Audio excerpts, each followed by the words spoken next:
आज का क्वेश्चन है transitive closure of a graph. Question बोल रहा है given a directed graph determine whether a vertex J is reachable from another vertex I for all the vertex pairs I J in the given graph. Here the vertex J is reachable from another vertex I means that there is a path from vertex I to J. The reachability matrix is called the transitive closure of a graph. The directed graph is represented by an adjacency matrix where there are n vertices. तो जो adjacency matrix है वो given होगी graph की form में। Question में दो चीज़ें गिवन है, एक int n मतलब ग्राफ में कितने वर्टेक्स हैं, और एक खुद ग्राफ गिवन है कि जो वर्टेक्स i से वर्टेक्स j में क्या रिलेशन है, मतलब i से j तक जा सकते हैं या नहीं जा सकते, वो 1 और 0 की फॉर्म में गिवन है। अब ये 1 और 0 क्या है एक बार इसको समझ लेते हैं। तो जैसे यहाँ पे 1 है 0 0, इसका क्या मतलब है? इसका मतलब है जैसे इस वाली ग्राफ में टोटल 4 रो हैं, 4 रो और 4 कॉलम है। तो इसका मतलब है ये वाली रो नंबर 1 बता रही है कि नोड नंबर 1 से हम कहाँ कहाँ तक जा सकते हैं डायरेक्टली। यहाँ पे बात करूँगा डायरेक्टली, जो एडजेसेंसी है वो बता रही है कि नोड 1 से नोड 2 पे डायरेक्टली जा सकते हैं या नहीं जा सकते। तो यहाँ पे ये वाली रो बता रही है कि नोड नंबर 1 से डायरेक्टली कौन कौन से नोड्स पे जा सकते हैं, वर्टेक्स पे जा सकते हैं। ये बता रही है कि कौन वर्टेक्स नंबर 2 से कौन कौन से वर्टेक्स पे डायरेक्टली जा सकते हैं डायरेक्टली। ये 3 के लिए है डायरेक्टली, ये 4 के लिए डायरेक्टली है। तो ये वाला रिप्रेजेंट कर रहा है नोड नंबर 1, नोड 2, नोड 3 और नोड 4। तो अब देखना, इसका मतलब है नोड 1 खुद से खुद पे जा सकता है। 1 का मतलब जा सकता है और 0 का मतलब नहीं जा सकता। जो भी है यहाँ पे वो डायरेक्टली है, और हमें आउटपुट में क्या करना है, डायरेक्टली और इनडायरेक्टली बताना है। डायरेक्टली भी जा सकते हैं और इनडायरेक्टली। इनडायरेक्टली का क्या मतलब हुआ यहाँ पे एक बार समझ लेते हैं। जैसे ये 1 है, इस 1 से 2 पे जा सकते हैं डायरेक्टली, पर 1 से 3 पे डायरेक्टली नहीं जा सकते, पर इनडायरेक्टली जा सकते हैं। इसका मतलब है जो हमारी आउटपुट वाली जो ग्राफ होगी, जो एरे लिस्ट होगी, उसमें ऐसा आएगा कि 1 से 1 पे जा सकते हैं, हाँ 1 से 2 पे जा सकते हैं बिल्कुल, 1 से 3 पे भी जा सकते हैं, 4 पे भी। 4 पे कैसे, जैसे 3 पे आ गया तो 3 से 4 पे एक रास्ता है जाने का। तो ये कुछ इस तरीके से आएगी।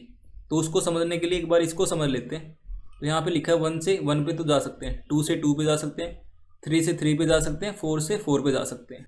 इसी तरह से यहाँ पे 1 का लिखा है कि 1 से 2 पे जाने का रास्ता है, 1 से 3 का डायरेक्टली नहीं है। तो जैसे इस वाली ग्राफ में, इस वाली में 1 से 3 पे डायरेक्ट नहीं है, इनडायरेक्ट है। 1 से 4 पे डायरेक्ट है, जैसे 1 से 4 वाला ये है। इसी तरह से 2 का है, 2 से 1 वाले पे नहीं जा सकते डायरेक्टली, 2 से 2 पे जा सकते हैं, 2 से 3 पे जा सकते हैं, 2 से 4 पे नहीं जा सकते। इसी तरह से 3 से 1 पे नहीं जा सकते, 2 पे नहीं जा सकते, 3 पे जा सकते हैं, 4 पे जा सकते हैं। 4 के लिए 1 पे नहीं जा सकते, 2 पे नहीं जा सकते, 3 पे नहीं, और 4 पे जा सकते हैं। खुद पे तो जाएगा ही जाएगा। तो ये जो एडजेसेंसी मैट्रिक्स है वो इस तरह से गिवन है। अब इससे हमें समझ आ गया कि 1 का मतलब है कि हम डायरेक्टली उस वाले नोड पे जा सकते हैं या फिर उस वाले वर्टेक्स पे जा सकते हैं, और 0 का मतलब है कि नहीं जा सकते। अब इसको समझ लेते हैं कि कैसे करेंगे, अप्रोच कैसे करेंगे। क्वेश्चन आई होप यहाँ तक आपको समझ आ गया कि गिवन क्या है और फाइंड क्या करना है। तो इसकी अप्रोच देख लेते हैं। अब हमें एक चीज़ पता है कि अगर एक नोड है, उस नोड से उसी पे जाना हो तो हमारे पास हमेशा एक तरीका है। तो अगर 1 से 1 पे जाना हो, इसको हमेशा 1 रखना है। अब 1 जैसे रखा, इसको इस वाली रो में आ जाएंगे, मतलब ये डिनोट कर रही है नोड नंबर 1 के लिए, ये नोड 2, ये नोड 3, ये नोड 4, मतलब ये एडजेसेंसी मैट्रिक्स है। तो ये बता रही है कि डायरेक्टली नोड 1 से कहाँ कहाँ जा सकते हैं, नोड 2 से कहाँ पे, नोड 3 से कहाँ पे, नोड 4 से कहाँ पे। अभी हम इस वाली रो में हैं, नोड 1 के लिए चेक कर रहे हैं। तो सबसे पहले ये देखा 1 है, तो 1 का 1 हमने अपडेट कर दिया लिस्ट, आउटपुट लिस्ट में। अब 1 से 2 पे जा सकते हैं, ये वाला मतलब यहाँ से यहाँ तक जा सकते हैं बिल्कुल। तो यहाँ पे जाके अपडेट करना पड़ेगा कि 1 से 2 पे जा सकते हैं। तो जैसे 2 वाले पे गया, अब क्या करना है, 2 के डेप्थ में जाना है, मतलब कि हमें अब रो नंबर 2 में चलना है। अब 2 में जाके चेक करना पड़ेगा सबके लिए। तो यहाँ पे पता चलेगा कि 2 से 1 में नहीं जा सकते, 2 से 2 में जा सकते हैं, 2 से 3 पे जा सकते हैं क्योंकि 1 है। तो इसका मतलब हुआ कि 2 से 3 पे एक रास्ता है। तो इससे हम एक चीज़ कंक्लूड कर सकते हैं कि 1 से 3 पे भी जाया जा सकता है। तो यहाँ पे 3 के लिए भी 1 आएगा। फिर जैसे ही मतलब 3 का मिला, 2 से 3 का, अब क्या करना पड़ेगा, 3 के डीप में जाना पड़ेगा, मतलब 3 के लिए चेक करेंगे। मतलब यहाँ पे बेसिकली DFS का यूज़ कर रहे हैं, डेप्थ में जा रहे हैं। जैसे 1 से 2 का मिला, अब 2 के लिए हम चेक करेंगे 2 से कहाँ कहाँ तक जा सकते हैं। तो जैसे 2 का 3 का मिला, अब 3 के लिए चेक करेंगे 3 से कहाँ कहाँ जा सकते हैं। जैसे 3 का 4 में मिलेगा यहाँ पे ये वाला, तो यहाँ पे 1 तो कर दिया, अब 4 के डेप्थ में जाएंगे, 4 से कहीं जा नहीं सकते तो यहीं पर ये रिटर्न कर देगा। फिर इसी तरह से रो नंबर 2 के लिए चेक करेंगे कि 2 से 1 पे जा सकते हैं कि नहीं जा सकते। नहीं जा सकते तो यहाँ पे 0 आ जाएगा। 2 से 2 पे हमेशा जा सकते हैं, 2 से 3 पे फिर उसी तरह से चेक होगा, 2 से 3 पे जा सकते हैं, 2 से 4 पे जा सकते हैं। फिर सिमिलरली 3 के लिए 3 से यहाँ पे नहीं जा सकते, यहाँ पे नहीं जा सकते, खुद पे जा सकते हैं। तो 0 0 1 1 और 4 के लिए फिर इस तरह से। तो इस तरह से इसको अप्रोच करना है और ये जो लिस्ट है इनको रिटर्न करना होगा। तो इस तरह से इस क्वेश्चन को अप्रोच करना। आई होप समझ आ गया होगा। एक बार कोड कर देता हूँ और अच्छे से समझ आ जाएगा। यहाँ पे एक एरे लिस्ट रिटर्न करनी होगी, तो एक एरे लिस्ट लेनी पड़ेगी। लिस्ट नाम न्यू एरे लिस्ट, एक लूप लगाते हैं for int i equal to 0, i less than n, i plus plus. फिर एक और लिस्ट लेनी है, एरे लिस्ट ऑफ इंटीजर, इसका कुछ और नाम रख देते हैं, न्यू एरे लिस्ट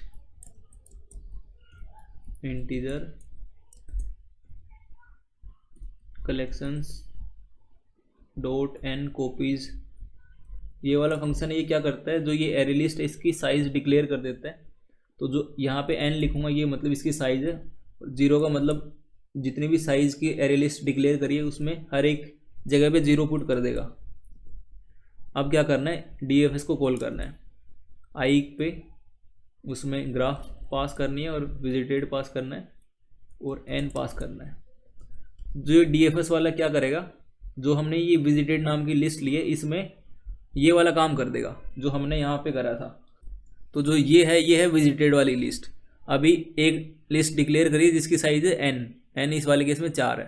तो इसी तरह से n को जो i है ये वाला i, इसको n टाइम्स आइटरेट करवा रहे हैं। तो टोटल जो विजिटेड वाली लिस्ट बनेंगी n बनेंगी, 1 2 3 और 4, इस वाले केस में 4 बनेंगी और जो उनकी साइज़ है वो 4 है। तो यहाँ पे अभी तो यहाँ पे 1 1 1 पड़ा है, पर जब इनको डिक्लेयर कर रहे होंगे स्टार्टिंग में तो सब में 0 पड़ा है, क्योंकि 4 साइज़ है और 0 हम पास करवा रहे हैं यहाँ पे इसकी हेल्प से, कलेक्शंस डॉट n कॉपीज़ की हेल्प से। n मतलब साइज़ में 0 पास करवा रहे हैं, इसका मतलब ये है। जैसे यहाँ पे 4 साइज़ है और हर एक मतलब इंडेक्स पे 0 पड़ा है, सिंपल इसका मतलब ये है।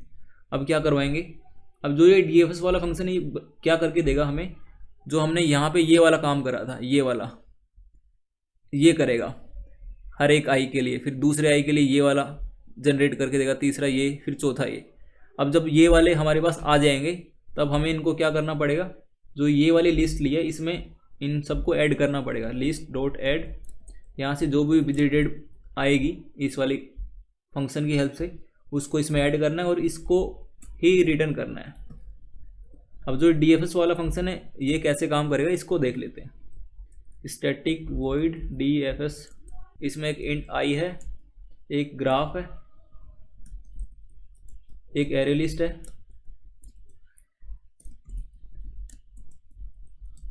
और एक इंट n है। तो यहाँ पे जो ये DFS वाला फंक्शन है इसमें क्या कर रहे थे, इसमें कर रहे थे कि एक नोड से खुद पे तो हमेशा जाया जा सकता है।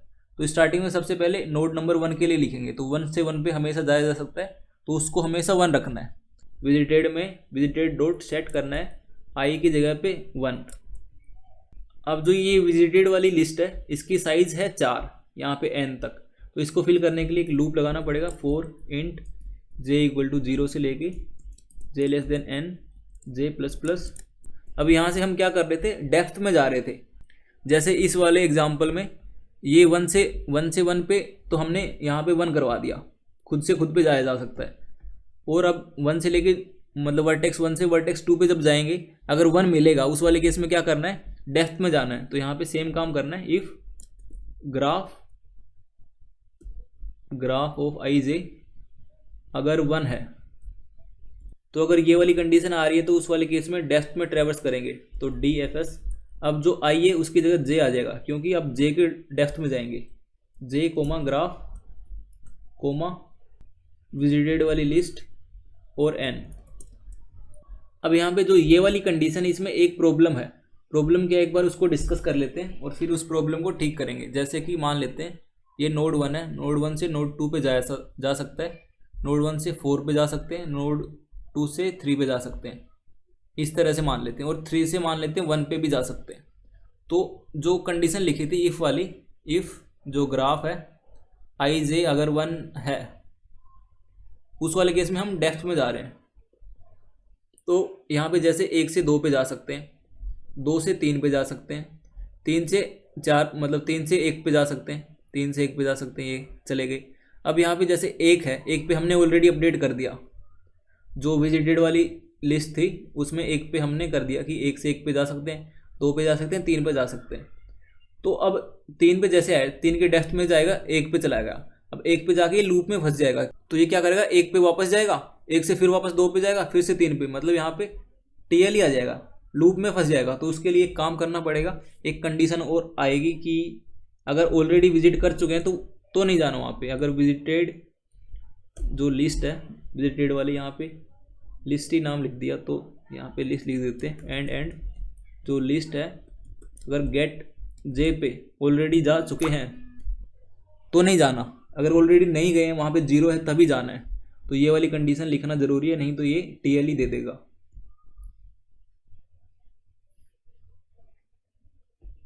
तो यहाँ पे क्या दिक्कत है, can not find the symbol vis. अच्छा, यहाँ पे लिस्ट आएगा,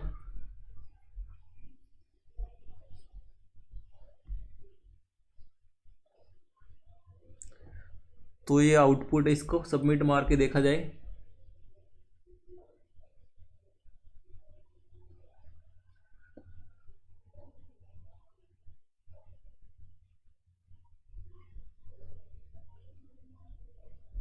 ओके, तो ये है आज का POTD problem of the day. I hope समझ आ गया होगा। अगर फिर भी कुछ डाउट रहती है तो आप कमेंट सेक्शन में पूछ सकते हो। और अगर इसकी टाइम कॉम्प्लेक्सिटी और स्पेस कॉम्प्लेक्सिटी की बात करें तो एक बार देख लेते हैं। तो जो इसकी टाइम कॉम्प्लेक्सिटी, वो एक तो यहाँ पे ये लूप चल रहा है 0 से लेके n तक, तो ये n टाइम चल रहा है। अभी इस n के साथ साथ हम DFS को कॉल कर रहे हैं, तो DFS कितनी बार चल रहा है उसको देख लेते हैं। DFS में एक लूप है 0 से लेके n तक, n टाइम चल रहा है, और इसके अंदर ये DFS फिर से चल रहा है।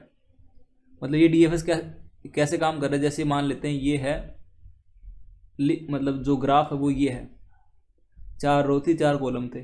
तो सबसे पहले जो आउटपुट वाली थी हमने इसको फिल करवाया था, और उसके बाद मतलब इसके लिए n टाइम्स लूप चलेगा, क्योंकि इसकी डेप्थ में जाएंगे, तो डेप्थ में total number of nodes n है, तो इसको इंक्लूड करते हुए n नोड्स आएंगे। जब इसके लिए रन करेंगे तो n-1 आएंगे, जब इसके लिए करेंगे तो n-2, इसके लिए करेंगे तो n-3। तो अगर इनका सम करते हैं तो क्या आता है, इसका सम करते हैं तो ये कुछ इस तरह से आता है, n × n+1 / 2। तो ये सम आता है, ये सम n² में काउंट करते हैं इसको, क्योंकि ये दोनों मल्टीप्लाई होंगे। n² यहाँ से आ रहा है, मतलब इस पूरे लूप से n² आ रहा है, तो यहाँ से n² और बाहर वाले लूप से n, इस वाले लूप से, तो इसकी जो टाइम कॉम्प्लेक्सिटी है वो big O(n³ आएगी। और इस कोड में जो स्पेस कॉम्प्लेक्सिटी है वो कुछ ऐसे है, स्पेस मतलब एक तो ये वाली लिस्ट स्टोर कर रही है, एक ये वाली कर रही है। बेसिकली इस लिस्ट में तो इसी को स्टोर करवा रहे हैं यहाँ पे list.add visited, तो जो विजिटेड वाली यही स्टोर करवा रही है, जो भी स्पेस ले रही है यही ले रही है। तो विजिटेड कितना ले रही है, मतलब ये वाला लूप n टाइम चल रहा है, तो n टाइम मतलब हर एक n के लिए हम एक लिस्ट क्रिएट कर रहे हैं जिसकी साइज़ n है, तो मतलब n के लिए टोटल n × n हो जाएगी। तो जो इसकी स्पेस कॉम्प्लेक्सिटी है वो यहाँ पे लिख देता हूँ, big O(n²), ये इसकी स्पेस है और ये इसका टाइम है। तो आई होप यहाँ तक आपको समझ आ गया होगा। अगर फिर भी कुछ डाउट रहती है तो आप कमेंट सेक्शन में पूछ सकते हो।